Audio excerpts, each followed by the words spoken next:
Това, че знаеш как да рисуваш, не те прави артист и не означава, че можеш да правиш изкуство. Това съм аз, Плами или Пламена. Ако не се познаваме, приятно ми.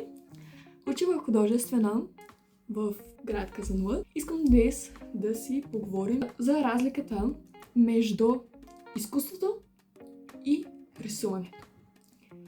Защото наскоро съм забелязала, че започвам рисувам, залагам си всяка събота и неделя, защото съм на общежитие в Казанлък, реално живея другаде, като се прибера и да започна да рисувам. Примерно цялата събота я отделям на това да рисувам и всяка събота се връщам и правя едно и също. Пускам си някакво клипче да ми върви отзад на телевизора и рисувам. Всяка седмица рисувам.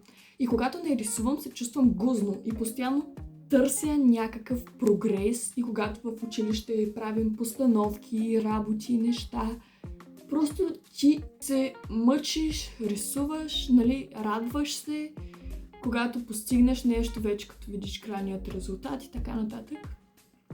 Това е хубаво. Хубаво е да искаш да надграждаш, да знаеш, да се учиш правилно как да рисуваш порции, нещата да са симетрични, всичко да е наред. Но има един тънък момент, когато идва така наречения burnout. Или даже няма нужда от кавички, то си е burnout, които... Примерно, на мен ми се е случвало да има дни, в които изобщо не ми се рисува.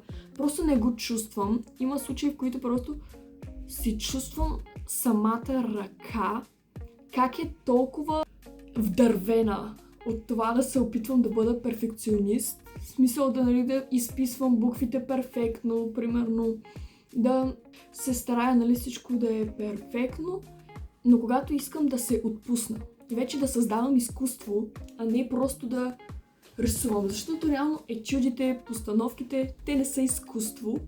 В тях не можеш да изразиш себе си, не можеш да изразиш чувствата си, не можеш да изразиш стила си до толкова. Можеш да го изразиш, но на минимална степен. Какво можеш да изразиш с една ваза и един штрих? Малко. Как ще нарисуваш вазата тъжна? Как ще направиш драперията щастлива?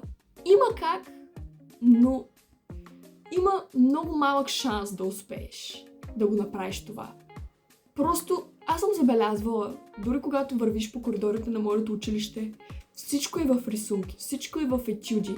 Всичките са за отлична оценка, обаче няма го изкуството. Не усещаш абсолютно нищо. Всички изглеждат почти еднакви. Да, виждаш, перфектна е.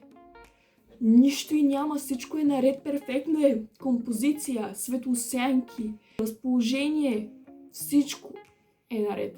Всичко изглежда перфектно. Обаче къде е изкуството? Няма го.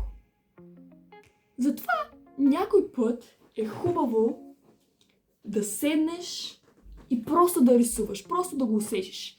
Примерно взимаш, драскаш се в тетрадката, взимаш една боя и почваш да мацаш. Както го усетиш и опитваш да изградиш въображение.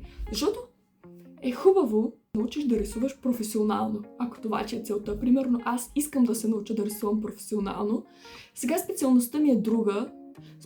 Специалността ми е реклама. Обаче това е нещо, за което ще говорим някой друг път. Искам да се науча да рисувам професионално, обаче искам да знам как да изразявам себе си. Някой път се губя и имам чувството, че нямам никакво въображение. Опитвам се. Дори някой път в събота, когато се опитвам да практикувам това да израствам, се появява едно въображение. Обожавам да изразявам чувства. Да рисуваш, примерно, когато си тъжен, случва ми се просто да взимам олива и да драскам, смисъл супер тъмно, да затъмнявам някакви рисунки и така нататък. Просто се чувстваш, отново си тъжен, но се чувстваш освободен. Примерно, вчера продължавах това. Правилото рисувам всяка събота. И вчера ме болеше главата, не се чувствах добре, беше ми нещо лошо, не знам. И емоционално, и физически някакси не се чувствах добре.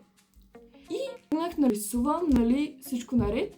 И реших да е нещо да не е толкова арт, да е нещо по-обикновено, за да се опитвам някаква пропорция да гоня. А когато започна да гоня някаква пропорция и всичко да е правилно, накрая не се чувствам удовлетворена. Много се отметвам от темата, но някой път просто се чувствам много хубаво. Така просто мацам някакви цветове, както ми дойде изведнъж и пробвам с акварел, така набързичко си направих един тукан и просто го усетих. Просто си усещам цветовете. Може да е един обикновен тукан, но просто усетих едно щастие от тези цветове. Просто ги усетих, сложих ги и се чувствах щастлива. Да, усещаш, слагаш цветовете, чувстваш форми, работи. И дори аз, когато ги говоря тези неща, не се чувствам като човек, който има въображение. Не се чувствам като човек, който не гони пропорции или перфекционизъм. Чувствам се някой път като човек, който е празен, който просто знае как да рисува, радва се, прогресира, но имам чувството, че нямам въображение. И примерно дори си мисля, че ако се вдъхновя от някоя рисунка в Pinterest и я направя по тотално различен начин, имам чувство, че нямам въображение. Някой път е добре просто да седнеш на един лист и да изразиш какво чувстваш. Знам, че го казвам толкова лесно, но дори аз не мога да го направя. И вчера ми беше лошо, не се чувствах добре и викам, ще се опитвам да направя нещо акварелно и да изглежда добре пропорционално. Реших да рисувам една жена. Обаче не се чувствах добре, смесих много цветове, които не ми харесаха. Сега даже ще се опитам да ви покажа какво се получи. Всичко разпилях. Накрая се получи ето това. Просто задраснах всичко, започнах да рисувам някакви очи, да мацам тъмно с светло.